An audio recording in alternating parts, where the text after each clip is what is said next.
नमस्कार, मेरा नाम है धीरज शर्मा और आप जुड़ चुके हैं आदर्श विद्या मंदिर के यूट्यूब चैनल से।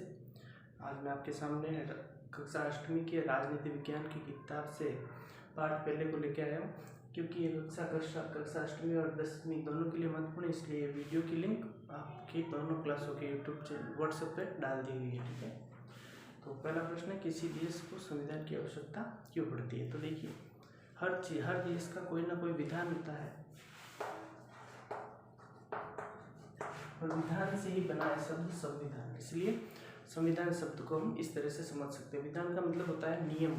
हर देश के लिए कुछ ना कुछ नियम होते हैं। किसी भी वस्तु को, किसी भी देश को चलाने के लिए कोई ना कोई नियम होना आवश्यक होता है, और इसीलिए हमारे देश में भी नियम बना है। ऐसा कोई देश नहीं है जहाँ पर संविधान नहीं हो। यदि कोई देश कहता है कि हमारा संविधान नहीं है, तो वहाँ संविधान तो है लेकिन वो लिखित नहीं है।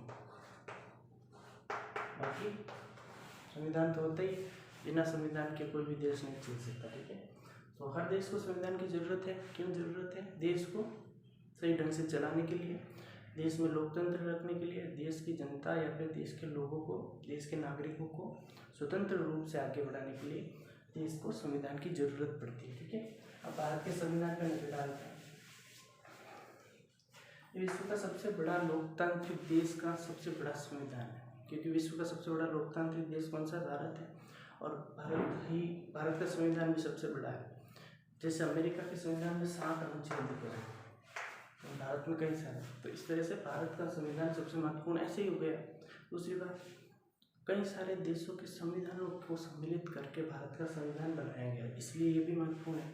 तो भारत के संविधान में मूल अनुच्छेद हैं, कर्तव्य हैं, और भारत के संविधान में ऐसी कई सारी चीज़ें हैं जिससे हमें भारत के आंतरिक लोगों की, भारत के लोगों की शक्ल उसी संविधान से दिख जाती है। जिससे, क्योंकि भारत के संविधान की पहली लाइन क्या है? हम भारत के लोग।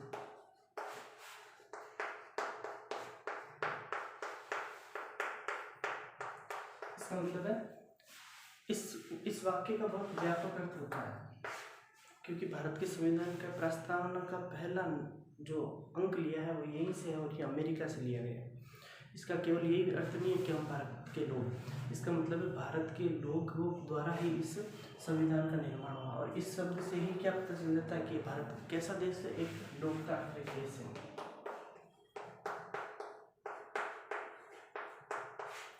ठीक है, तो भारत का संविधान है, और प्रस्तावना में केवल प्रस्तावना को देखकर ही हम ये भारत के संविधान का आंकलन कर सकते हैं, ये कितना व्यापक और कितना बड़ा है, इसमें किन किन मुद्दों को रखा गया है।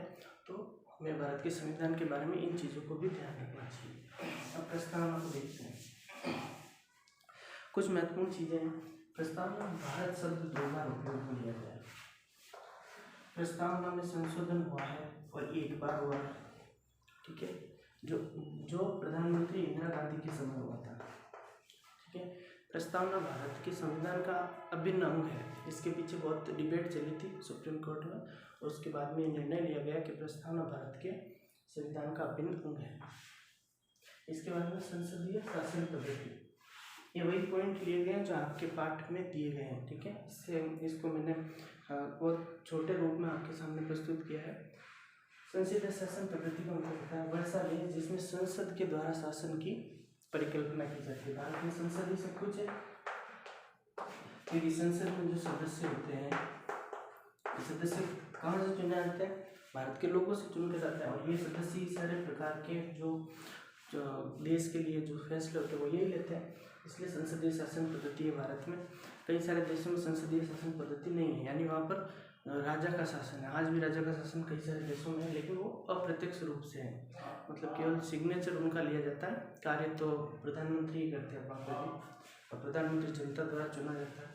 धर्मनिरपेक्षता, इसको देखते हैं। एक स्वस्थ लोकतंत्र की अच्छी परिकल्पना है धर्मनिरपेक्षता। धर्मनिरपेक्षता का मतलब है, कई सारे देशों में अलग अलग धर्मनिरपेक्षता की परिभाषा दी जाती है। जैसे कई देश कहते हैं कि हम किसी भी धर्म का सहयोग नहीं करते, इसलिए हम धर्मनिरपेक्ष हैं। लेकिन भारत एकमात्र ऐसा देश है जो कहता है हम सभी धर्मों का समान रूप से सम्मान करते हैं। भारत का कोई धर्म नहीं है, सभी धर्म भारत के हैं, यही धर्मनिरपेक्षता ठीक है ना। अब इसके साथ आज का ये कक्षा यही समाप्त होती है, और रेगुलर वीडियो देखिए।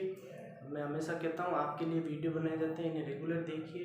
वीडियो अच्छे लगते हैं तो इनको लाइक कीजिए, यूट्यूब चैनल को सब्सक्राइब कीजिए और पढ़ते रहिए, आगे बढ़ते रहिए। धन्यवाद।